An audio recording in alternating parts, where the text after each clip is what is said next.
أعوذ بالله من الشيطان الرجيم بسم الله الرحمن الرحيم إنا أنزلناه في ليلة القدر وما أدراك ما ليلة القدر ليلة القدر خير من ألف شهر تنزل الملائكة والروح فيها بإذن ربهم من كل أمر سلام هي حتى مطلع الفجر أعوذ بالله من الشيطان الرجيم بے شک ہم نے اس کو یعنی قرآن کو لیلۃ القدر میں اتارا، اور تم کو کیا معلوم کہ لیلۃ القدر کا رات کیا ہے؟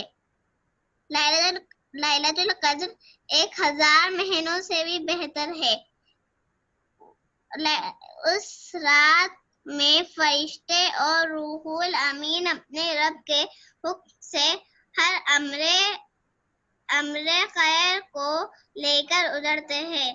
یہ رات بڑی امن اور سلامتی کی رات ہے، فجر کے طلوع تک رہتی ہے۔ جزاک اللہ خیر۔ عزیزان محترم، آج جو میرے درس حدیث کا موضوع ہے اخلاص نیت، انشاءاللہ ساری باتیں، سارے اعمال جو ہمارے ہوتے ہیں وہ نیتوں پر منحصر ہیں۔ آپ نے نیت کر لی اور اللہ تعالیٰ اس کو قبول کیا، نیت میں اخلاص ہوا، وہ درجہ قبولیت کے درجے میں چلے گی۔ اسی سلسلے میں کچھ قرآن کی 2 آیتیں آپ کے سامنے تلاوت کرتا ہوں کہ قرآن اس سلسلے میں ہم کو کیا ہدایتیں عطا فرماتا ہے۔ اعوذ باللہ من الشیطان الرجیم، بسم اللہ الرحمن الرحیم، قل هل ننبئكم بالأخسرين أعمالا الذين ضل سعيهم في الحياة الدنيا وهم يحسبون أنهم يحسنون صنعا أولئك الذين كفروا بآيات ربهم ولقائه فحبطت أعمالهم فلا نقيم لهم يوم القيامة وزنا ذلك جزاؤهم جهنم بما كفروا واتخذوا آياتي ورسلي هزوا إن الذين آمنوا وعملوا الصالحات كانت لهم جنات الفردوس نزلا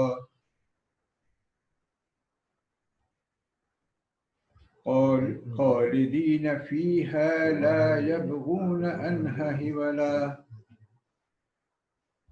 اس کا ترجمہ کچھ اس طرح ہے، اے نبی صلی اللہ علیہ وسلم، ان سے کہہ دیجئے کہ کیا ہم تمہیں بتائیں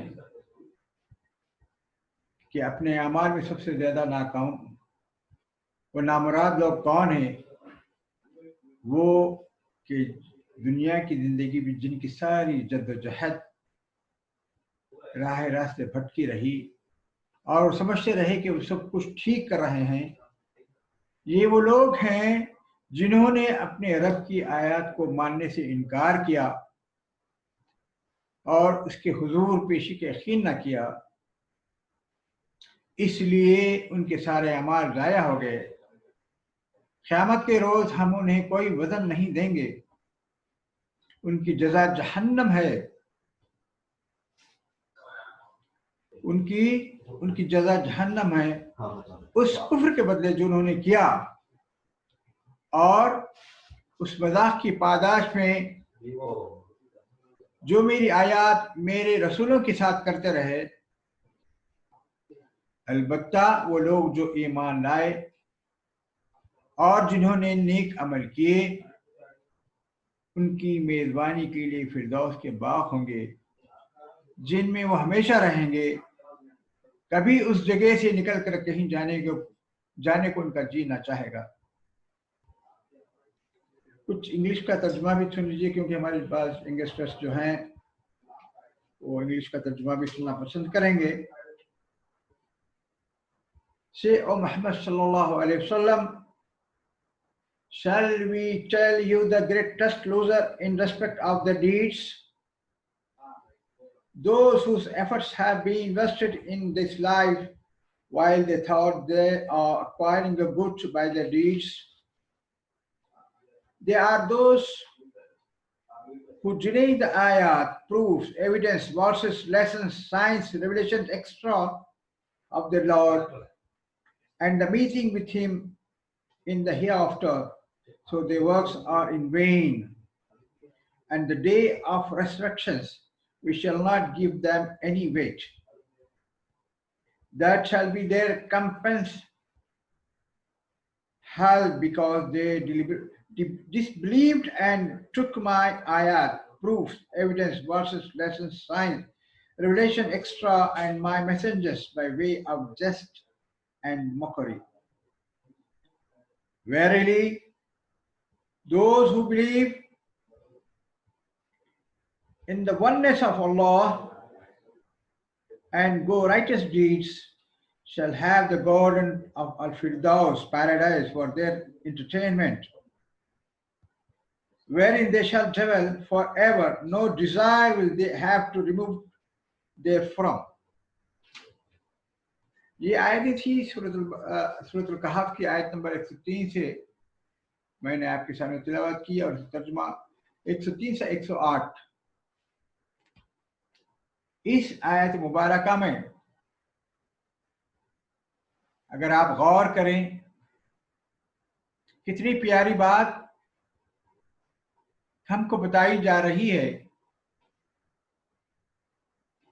دیکھیے، ہمارا رزلٹس آنے سے پہلے، ہم فیل ہونے سے پہلے، ہم کو راہ راست پر رکھنے کے لیے اللہ نے ہم کو کتنی اچھی باتوں سے متنبہ کیا، وارننگ دی.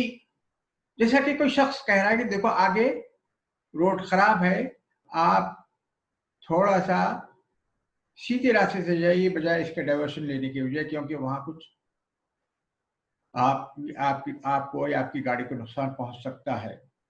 تو آدمی اس شخص کی بات مان لیتا ہے اینڈ وہ شکریہ کہتا ہے.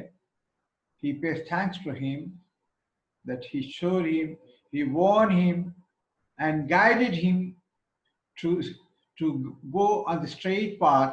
جبکہ اللہ تعالیٰ ہماری اس موجودہ زندگی میں ہمارے خاتمے سے پہلے ہم کو اپنے رسول کے ذریعے کتاب عطا فرمائی.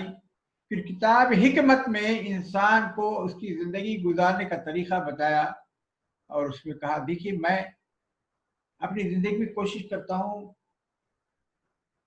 شہرت حاصل کرنے کے لیے یا لائم لائٹ میں رہنے کے لیے، اور سمجھتا ہوں کہ میں بہت بڑا کام کر رہا ہوں، حالانکہ بہت اچھا کام کر رہا ہے. وہ سوسائٹی کو اپلفٹمنٹ کے سلسلے میں یا مختلف کاموں کے سلسلے میں وہ سمجھتا ہے کہ میں جو کام کر رہا ہوں بہت ہی اچھا کام کر رہا ہوں، لیکن اس کے دل میں یہ خواہش ہوتی کہ لوگ اس کو تھوڑا اس کی واہ واہ کریں، اس کی تعریف کریں. کتنی دیر تک اس کی واہ واہ ہوگی؟ چند دنوں تک، کہ بھئی بہت ہی زیادہ وہ عالم صاحب ہیں، یا بہت ہی زیادہ خرچ کرنے والے ہیں، یا بہت زیادہ مطلب ہے کہ بہت ہی جری ہیں، اور مطلب کہ حق کے خلاف اگر کوئی بات کہتا ہے تو اس کے خلاف لڑنے والے ہیں. لیکن جو اللہ تعالیٰ جو دل کے سارے رازوں کو جاننے والے ہیں، وہ بہتر جاتا ہے کہ اس شخص کے دل میں کیا، اس شخص کے دل کا کیا معاملہ ہے. کیونکہ اس کو کہا جا رہا ہے قُلْ هَلْ نُنَبِّئُكُم بِالْأَخْسَرِينَ أَعْمَالًا، کہ وہ کیا ہم تم کو اطلاع دے دیں، کہ وارننگ کر دیں کہ کون سے اعمال ہیں جو اس کو خسارے میں رکھنے والے ہیں. ان کے ایسے لوگوں کی کوشش ہوتی ہے کہ فی الحال اس دنیا کی زندگی میں چاہتے ہیں کہ بہت نام و نمود حاصل کریں، اور وہ سمجھتے ہیں کہ ہم بہت اچھا کام کر رہے ہیں. کیا ہوگا؟ اولئک الذین کفروا، انہوں نے حقیقت سے انکار کیا، اور اپنے رب سے ملاقات کا جو تصور ہونا چاہیے ان کے ذہن سے نکل گیا، تو ان کے اعمال حبط کر لیے گئے. اور جب وہ اللہ کے حضور جب ٹھہریں گے تو ان کے لیے کوئی بھی معاملہ نہ ہوگا، بلکہ ایک چھوٹا سا سکہ ثابت ہوں ان کے سارے اعمال، اور ان کے لیے کیا ہوگا؟ ذالک جزاؤہم جہنم، ان کے لیے جہنم جزا ہوگی، بما کفروا، جو جس حقیقت کو انہوں نے اتخذوا آیاتی، اس کے ساتھ ساتھ میرے رسولوں کی اور میرے آیات کو انہوں نے مذاق اڑایا۔ لیکن اس کے برعکس جو لوگ ان الذین آمنو کا جو لفظ ہے چھوٹا سا آمنو، جن لوگوں نے ایمان لایا، ایمان کا لانے کا مطلب جو ہے کہ غیب کی ہستی پر ایمان لایا اور ہر وقت اپنی زندگی نہایت تقوی اور پرہیزگاری کے ساتھ گزارا، کیونکہ کہا جاتا ہے نا ومن خشی الرحمن بالغیب فبشرہ بمغفرۃ اجر کریم، جس نے غیب پر ایمان رحمان جو ہستی ہے رحمان کی اس پر ایمان لایا تو اللہ تعالیٰ فبشرہم، ان کو خوشخبری دے دو، خوشخبری دے دو، کس بات کی؟ جنتوں کی، جہاں ہم ہمیشہ ہمیشہ کے رہیں گے۔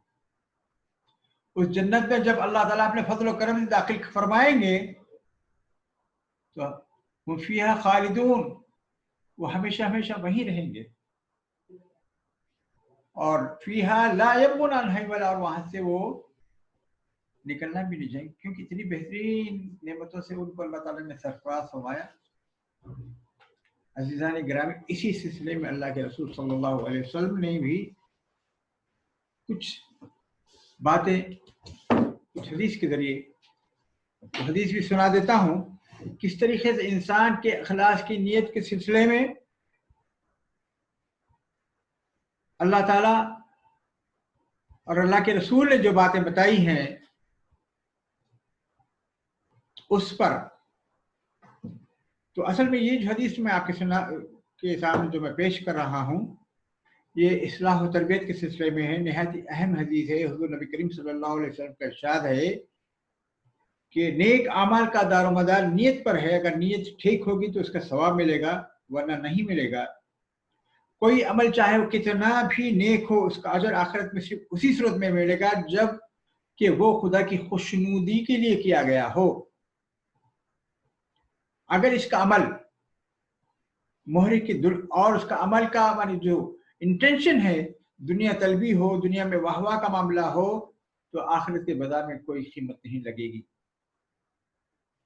تو ایک حدیث جس کو حضرت ابو ہریرہ رضی اللہ تعالیٰ عنہ نے سے مروی ہے، انہوں نے فرمایا کہ پہلے میں اس کا عربک ٹیکسٹ پڑھ دیتا ہوں۔ ان ابی ہریرہ رضی اللہ تعالیٰ عنہ قال قال رسول اللہ صلی اللہ علیہ وسلم ان اللہ لا ينظر الى صورکم واموالکم ولکن ينظر الى قلوبکم واعمالکم، رواه مسلم۔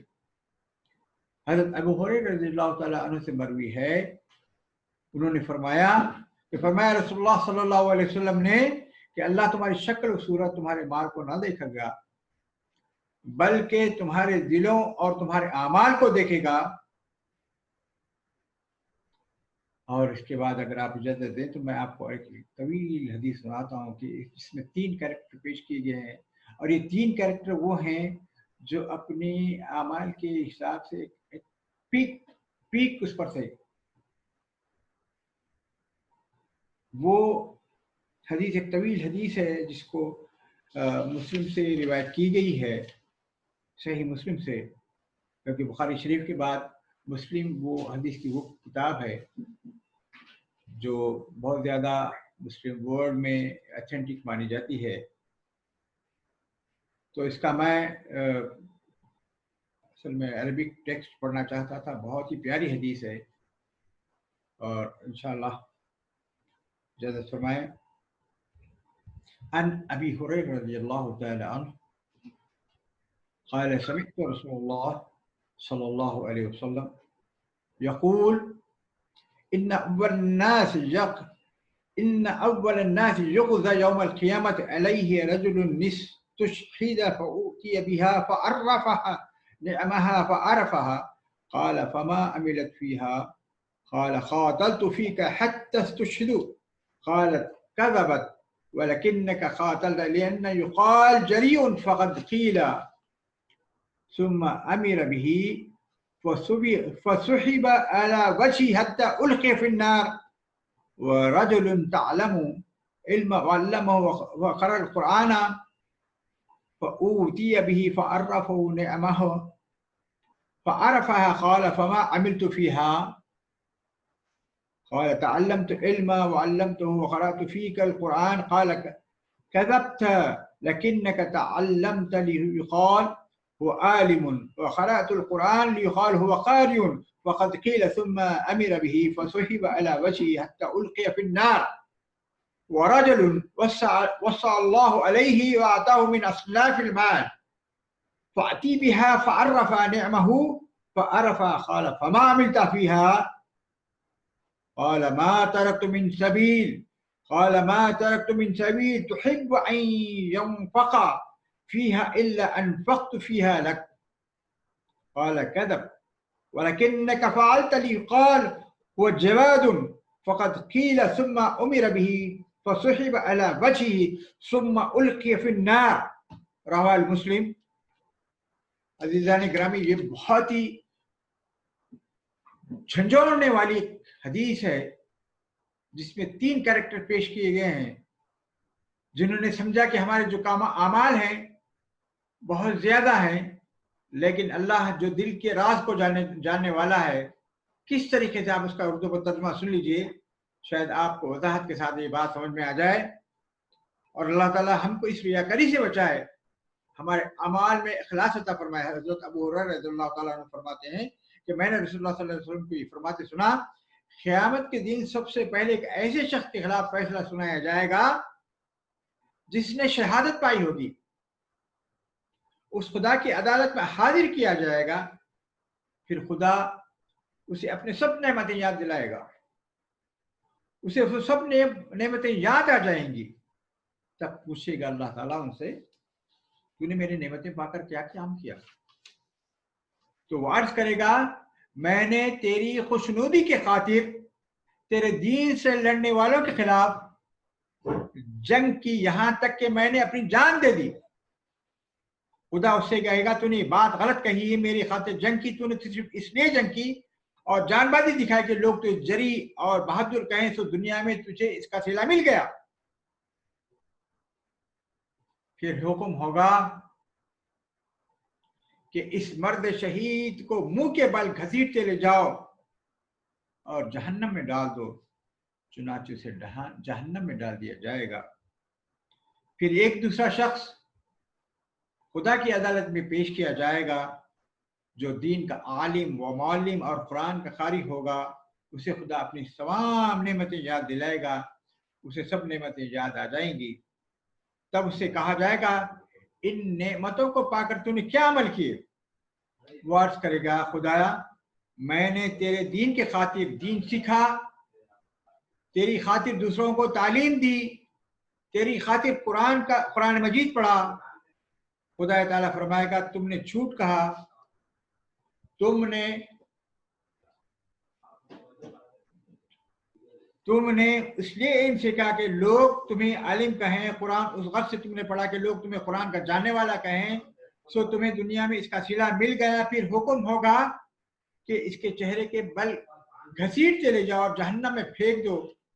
چنانچہ اس گھسیٹے ہوئے وہ لے کر جہنم میں پھینک دیا جائے گا. تیسرا آدمی وہ ہوگا جس نے اللہ نے دنیا میں کشادگی بخشی تھی ہر قسم دولت سے نوازا تھا. ایسے شخص کو خدا کی جناب میں حاضر کیا جائے گا. وہ سب نعمتیں بتائے گا ساری نعمتوں کو جان لے گا اقرار کرے گا ہاں یہ سب نعمتیں اسے دی گئی تھی.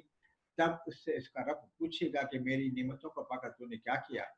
تو جواب میں عرض کیا وہ کرے گا جن مداد پر خرچ کرنا تھا تیرے نزدیک پسندیدہ تھا سبھی مداد پر میں نے خرچ کیا تیری خوشنودی کے خاطر خرچ کیا. اللہ تعالیٰ فرمائے گا تو نے جھوٹ کہا تو نے سارا یہ مال اس لیے لوٹایا کہ لوگ تجھ کو سخی کہیں سو یہ لقب تجھے دنیا میں مل گیا. پھر حکم ہوگا اس کو چہرے کے بل گھسیٹتے لے جاؤ آگ میں ڈال دو. چنانچہ اسے آگ میں ڈال دیا جائے گا. عزیزان کرامی یہ آپ کے سامنے جو میں نے 3 روایتیں ہیں جو میں نے بیان کی ہیں وہ یہ ہے کہ آخرت میں کسی نیک کام کی ظاہری شکل و صورت کوئی انعام نہیں ملے گا. وہاں تو صرف وہی کام اجر و ثواب